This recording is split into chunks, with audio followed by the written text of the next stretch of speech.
एप्रिलच्या सुरुवातीलाच हवामानात अनपेक्षित बदल पाहायला मिळत आहे। काही दिवस अवकाळी पावसाने सावली निर्माण केल्यानंतर पुन्हा एकदा सूर्यप्रकाशाने महाराष्ट्रात उकाड्याची तीव्र लाट पसरवली आहे। अनेक भागांमध्ये तापमान 40 अंशाच्या पुढे गेले असून अकोला येथे सर्वाधिक 44.1 अंश सेल्सिअस तापमानाची नोंद झाली आहे। विदर्भात तुरळक ठिकाणी उष्णतेची लाट जाणवण्याची शक्यता आहे। कोकण आणि उत्तर मध्य महाराष्ट्रात उष्ण आणि दमट हवामान कायम राहणार आहे। दक्षिण मध्य महाराष्ट्रात विजांसह वादळी वाऱ्यासोबत हलक्या ते मध्यम स्वरूपाचा पाऊस पडण्याचा अंदाज आहे। वाऱ्याचा वेग 30 ते 40 किलोमीटर/आवर असणार आहे।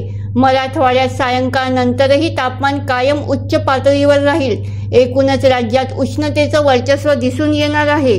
मुंबई आणि उपनगरांमध्ये तापमान थोडं खाली आलं असलं तरी हवेतील आर्द्रतेमुळे उकाड्याची तीव्रता अधिक जाणवत आहे।